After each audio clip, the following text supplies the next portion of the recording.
Magandang araw at welcome po ulit sa aking channel. Para sa dagdag ng inyong kaalaman, ang Pilipinas ay isa sa pinakamaraming population sa buong Southeast Asia. Kaya naman pagdating sa negosyo, maganda po talaga dito sa Pilipinas. Sa mga previous video ko, nakapagbigay na ako ng mga ilan-ilan na idea patungkol sa pagninegosyo na patok ngayong 2023 at sa paparating na 2024 sa mga nagbabalak na magnegosyo. Well, para sa inyo ang video na ito. 6 na magagandang negosyo na pwede mong simulan sa halagang 150,000 na puhunan.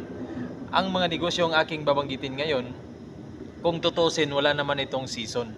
Ibig sabihin, pwede mo itong umpisahan kahit ngayon. At hindi lang yan, ang mga negosyong ito, mababa lang ang risk at sigurado ang kita dito. Depende kung paano mo ito patakbuhin. Paalala lang, kahit sinabi kong mababa lang ang risk nito, pero risky pa rin. Kaya galingan mo at tiwala naman ako na kaya mo yan. Dagdag lang na paalala, huwag mong ipusta lahat ang pera mo sa kahit anong negosyo, okay? Number 1, bigasan. Isang pangunahing pangangailangan ng mga tao ay ang bigas. Kaya naman ang business na ito kahit saan ka pumisto ay patok na patok. Ang importante lang sa negosyong ito ay dapat magkakaroon ka ng mga kakilala na ahinti na nag-aangkat sa ganitong klaseng produkto galing sa iba't ibang probinsya. Sa pamaraan na ito, mas mababa ang presyo sa pag-angkat mo sa kanila, lalo na kung maramihan ito. Ang pagninegosyo, napakahalaga na may koneksyon o kakilala ka. At kung sakaling ikaw naman ay may sariling palayan, advantage mo ito dahil hindi ka nabibili pa sa iba.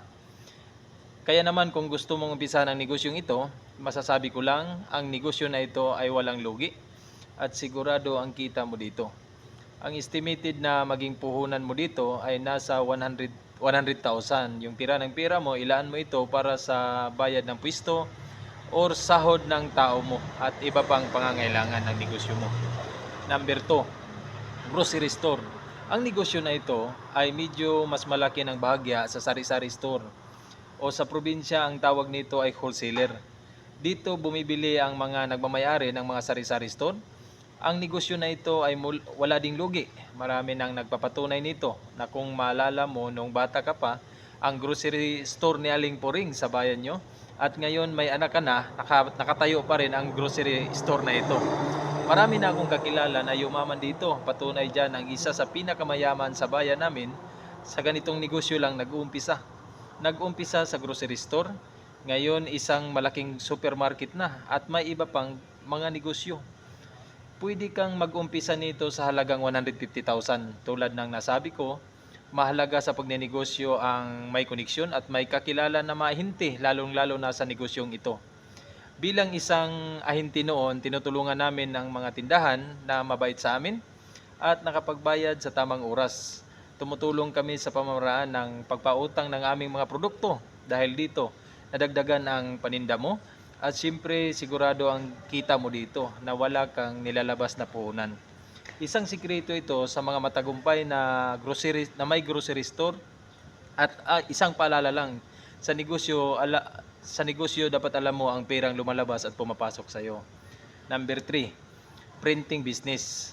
Kung ang bahay mo ay malapit sa mga school or government offices, magandang negosyo ito para sa iyo. Kailangan mo lang mag-invest ng mga printer, photocopy machine at tumatanggap ng printing services mula sa mga estudyante. Maganda din ang kitaan dito at pwede mo rin pasukin ang printing t-shirt business, mga personalized design at logo at kung ano-ano pa.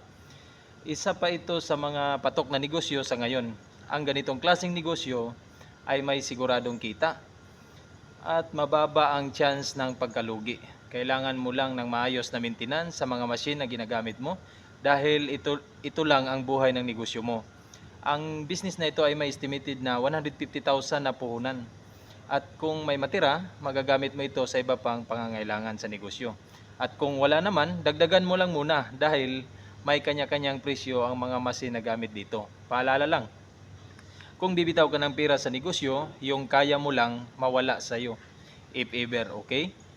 Number 4, clothing line business. Ang business na ito ay magkaiba doon sa nauna kong nabanggit na printing t-shirt business. Ang business na ito ay ang tindahan ng mga damit, pantalon, shirt at iba pang ginagamit ng tao sa pang-araw-araw. Isa din ito sa mga magagandang negosyo dahil ang produkto na ito ay may matagal na lifespan. Ibig ko sabihin, hindi ito tulad ng gulay na pagdating ng hapon ay nalalanta na o hindi na pwedeng ibinta.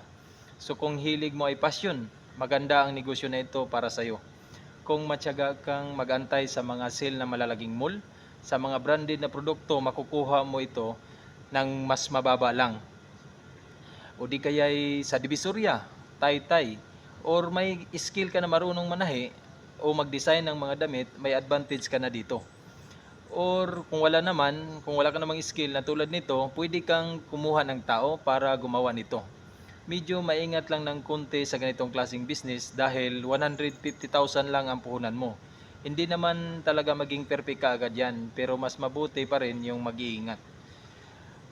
Paalala lang, bago mo pasukin ang negosyo, dapat may alam ka nito. Kung wala, mag-research ka muna ng mabuti at pag-aralan mo muna ito.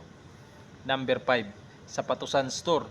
Alam mo bang dito sa Pilipinas, marami ang kumpanyang nag-o-offer ng business package tulad nito? Una sa listahan dyan ang lugar ng Marikina, na kung sasadyain mo, makakapili ka pa at makakamura ka pa.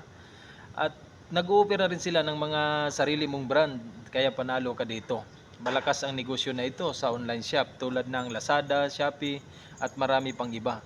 Sa negosyo na ito, sigurado ang kita tulad ng nasasabi ko, mababa ang risk nito at pwede mo pang umpisahan ang negosyo na ito kahit sa bahay mo lang muna para hindi ka na kailangang mangupahan ng pwesto. Pwede na ring ikaw na lang muna ang magmamarket dito, mas nakakatipid ka pa. Dahil sa online, sa ganitong klaseng produkto, hindi lang isang lugar ang maabot ng business mo, kung hindi buong Pilipinas talaga. Tulad ng nasabi ko sa mga nauna kong video, sa online bukas ang tindahan mo 24 oras. Kahit natutulog ka na, kumikita ka pa rin dito. Kaya panalo ka sa puhunan mo na 150,000 kung may tira. Kung may tira sa puhunan mo, itago mo na lang. Magagamit mo yan pang papalagaw sa negosyo mo. Number 6, poultry or piggery business. Isa din ito sa pinakamagandang negosyo sa ngayon. Lalo na unti-unti nang bumabalik ang ating panahon pagkatapos ng pandemic. Unti-unti nang bumabalik ang mga turista. Oo, alam natin na medyo risky pa ito sa ngayon dahil sa mga badya ng mga klase-klaseng sakit sa mga hayop. Nandyan ang bird flu at mga sakit ng baboy at iba pa. Pero hindi maaring mawala ito sa listahan ng isa sa pinakamagandang negosyo dahil demand talaga ang produkto na ito. At hindi lang yan, ang business na ito ay required talaga ng physical na pagtatrabaho. Kaya mas mabuti, ang magninegosyo nito ay ang mga taong kayang tumiis ng mga amoy ng dumi nito o di kaya ay kumuha ka na lang ng tao na pwedeng gumawa nito. Sa halagang 150,000, pwede mo nang umpisahan ang negosyong ito. Okay? Bago ko tapusin ang video na ito, maraming salamat sa pagbisita mo sa channel ko. At sana marami kang natutunan. Hanggang sa sunod na pagkikita, paalam.